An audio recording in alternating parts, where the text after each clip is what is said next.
All right, this video is for Calculus 3, and we're going to start the last unit in a Calculus 3 course called Vector Calculus.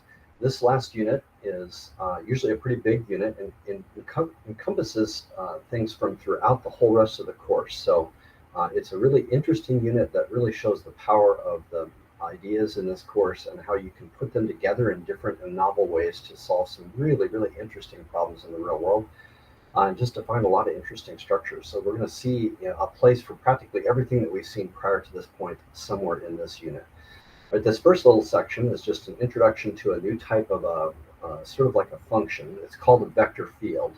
And to introduce that idea, let's talk about something we saw earlier in the course, which was different sorts of functions that we've encountered. So we have encountered back in algebra or pre-calculus, we've encountered this idea of a regular old two-dimensional scalar function. So we have an input domain that consists of a number, and then an output range which consists of a number. And so maybe y is a function of x. Right? You could represent the domain with a one-dimensional number line and pick some value on it, like a 2, plug it through a function and get a number out. Like a 2 could map to an 8, and a 3 could map to a 5. You can make a table of that. And the input here, the domain, would be the x, the y or the f of x would be the range. And if you wanted to graph it, this axis here would be the domain, right? That would be the domain, right? And then this would be the range out here. The output is graphed in the vertical direction, and then you could have an output for each input and then connect that together to form a function curve. Right? So that's our initial introduction to functions. And then we talked about in the second unit in this course, vector functions. So vector functions still have a scalar input, a scalar domain. So the domain is still a scalar number. It's represented by a single a line, but usually we use a different letter t, which we call the parameter, right? And then if you plug a particular value into t, the output, the range, is a vector this time. So what makes this a vector function is we have a scalar input, but we have a vector output, right? So like 2 plugged in for the parameter, you could even think of it maybe as time. Then you could have, usually this is represented with parametric equations. So there's a parametric equation that expresses what x is in terms of the parameter t, what y is in terms of t, and what z is in terms of t, right? And then you could put those together into a position vector. Think of it as a vector from the coordinate system origin that points to a location in space, which really means that the entire xyz 3D space, right, that xyz space is the range. You want to think of it that. Really, technically, it's the vectors in that space, right? And then the domain is this single axis for the parameter. So we have a 1D input, and we have in any number of dimensions vector output. Okay, so that's called a vector function. And then after that, we defined a multivariable function, which sort of reversed those two things. It said, what if the vector part was the domain and the scalar part was the output? So we have a scalar output. We don't really think of this as a vector necessarily, but just a three-dimensional space or a two-dimensional space.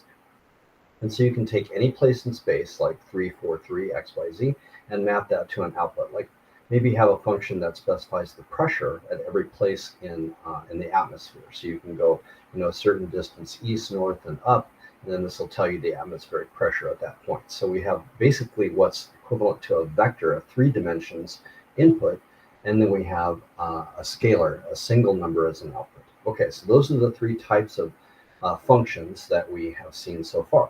So in this section here, we're defining a new thing called a vector field.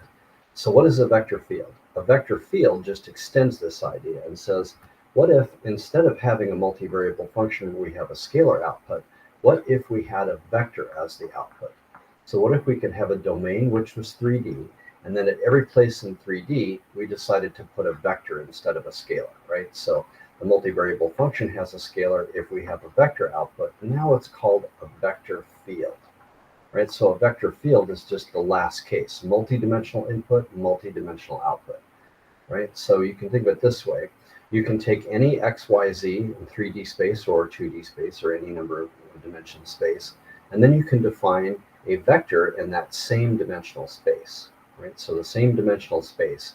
You have, you go to some particular place, let's say this is 0, 0, 0, and you go to, let me change the color here, maybe to green. Okay. Let's say you go a certain distance in the X and the Y and the Z, and you get to this particular location right there. And then that is the input. The input is, getting to that location. And then the output is, okay, we're going to put a vector there that has a specific direction, X, Y, Z component, and a length. Right? So like, for example, you could have a vector field that represents the air speed and the direction. So the length of the vector could represent the speed of the air, and the direction could be the current direction that the air is blowing, the wind direction.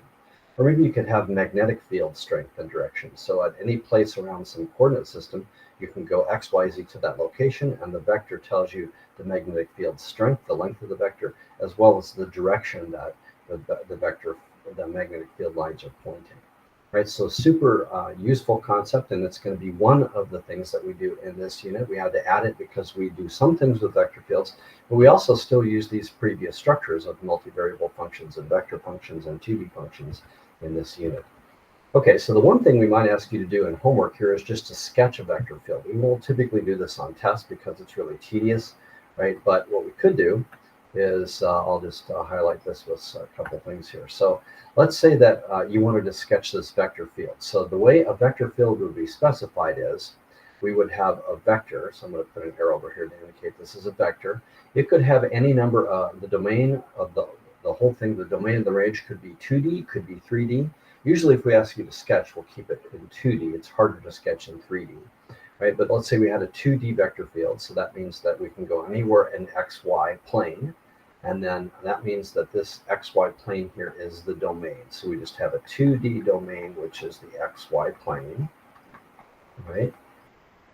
And then we're going to go somewhere in that domain, so we could pick some specific spot. Like let's say, for example, I wanted to go to this location here. X is -1, Y is -2. That means I go X is -1, Y is -2, and that's this location. So we're at -1.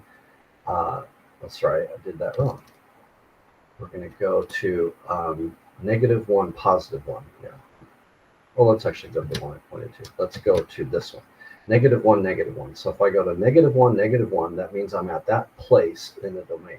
-1, -1. And then the output is going to be the vector in that location. So my definition of the vector function would specify a function that would allow me to calculate the x component, and a function that will allow me to calculate the y component of the vector. So this particular one, the x component is the negative of whatever the y is in the domain. So since the y is -1, we'd put a -1 in there. That would be -1.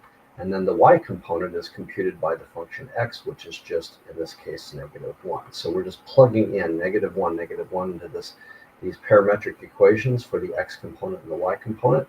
And we get +1, let's see, +1, -1, which means if I go to this location, I now need to, in that same space, put a vector that goes 1 in the positive x direction and -1 in the negative y direction. So that means this is the vector 1, -1 that is starting at the location in the domain -1, -1.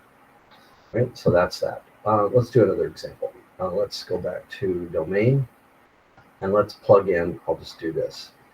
Let's evaluate this at -1, +1. Okay, so what that means is I'm plugging in -1 for x, +1 for y. I go to the function here, negative of the y, which is 1. So that's going to be negative, and I'm plugging a 1 in there, right, for the x component, negative of +1. And then I've got x, which is -1. So that gives me the vector -1, -1. And that means that I'm going to first go to the location, -1, 1. -1, 1 is here. -1, 1 is there in the domain. And then I'm going to draw a vector which points in this direction, -1, -1, which means actually it looks like this is drawn incorrectly. It should be from here, we're going -1 and, no, this is right, -1 in the x and then -1 in the y, which means it's this vector right here. So that is drawn correctly. All right. So that's what it would mean to sketch a vector field. Now, why would this be useful? Because this vector could represent something like a force field of some kind, like the force direction of water moving or air moving, or maybe it's electric field or magnetic field or something, which can cause effects, gravity fields, things like that. You can see why this would be really, really interesting to analyze, say, the motion of a spacecraft through a, a between two, like between the Earth and the Moon, where each of them have a gravity field, something like that. Let's give a quick example, since this is really the last. Well, I'll finish the lesson here, and then we'll talk a little bit about the use of this in 3D space. So, the only thing we're really going to ask you to do, I think, in the homework would be to sketch a vector field, and we'll stick to the two-dimensional space here. If you want to know some things about where vector fields are useful, I do have a couple of YouTube videos that I think are still current. If you pause the video and look these up, you're welcome to watch these videos. This one shows how to use vector fields when they it's not a calculus video, it just shows like examples of vector fields. Here's one related to ocean currents, related to airfoil design for hydrofoils, and this one just talks about the magnetic field of the Earth. All right, so let me just give you a quick example of a three-dimensional vector field. This would not need to be constrained to just 2D. Let's do this. What if I said my vector field, F, was a function of x, y, and z, and then let's say it was this. Let's say it's x, y for the x component, and it's x plus z for the y component, and it's y squared for the z component. Okay? And then I could pick a couple places. So I could say, let's evaluate, for example, at 1, 1, 1. So if I evaluated by plugging 1, 1, 1 in, this would be 1 times 1 is 1. This would be 1 plus 1 is 2, and that would be 1 squared, which is 1.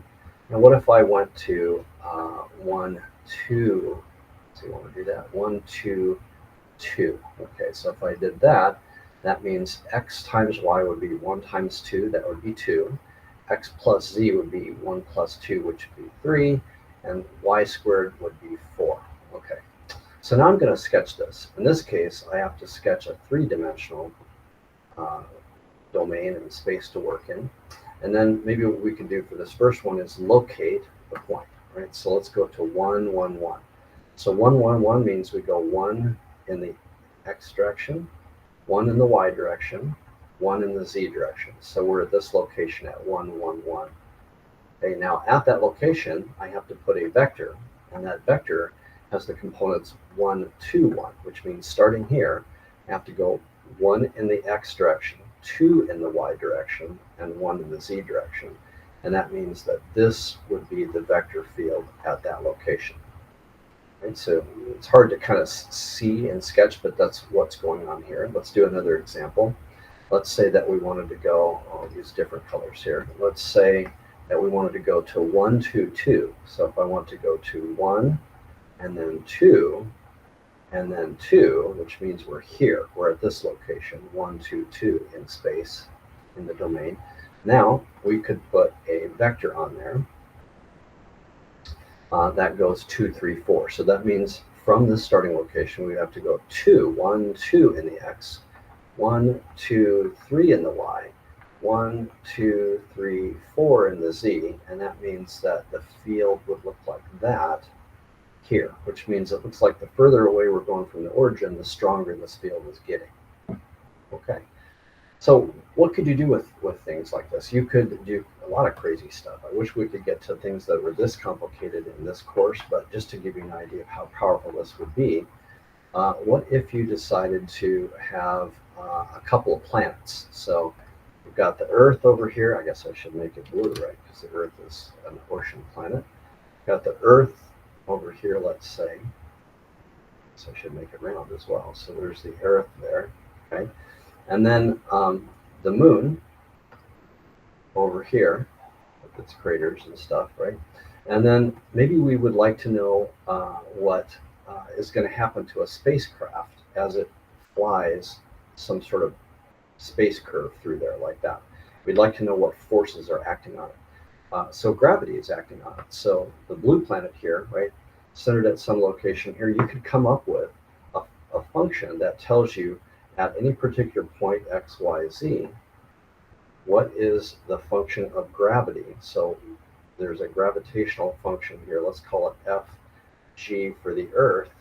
that is a function of x, y, z, and it's going to be pointing in a particular direction, so it's a vector function.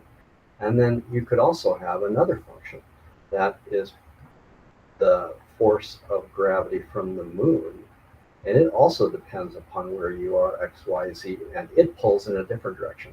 And between those, you could do things like add the two components together and figure out that, you get an overall force here, which is the gravitational force from the Earth plus the gravitational force from the moon. And then you could know that that's going to be equal to mass times the acceleration, and figure out the acceleration vector for how that's going to cause the spacecraft to move. So it's going to be pulling the spacecraft in that direction, with this causing a specific acceleration. You can maybe combine that with the current velocity, things like that. All right, so you can see where this could be a really, really useful concept. All right, that's really all there is to this. It's just the introduction to the idea of a new type of I think of it as a function, but it's called a vector field.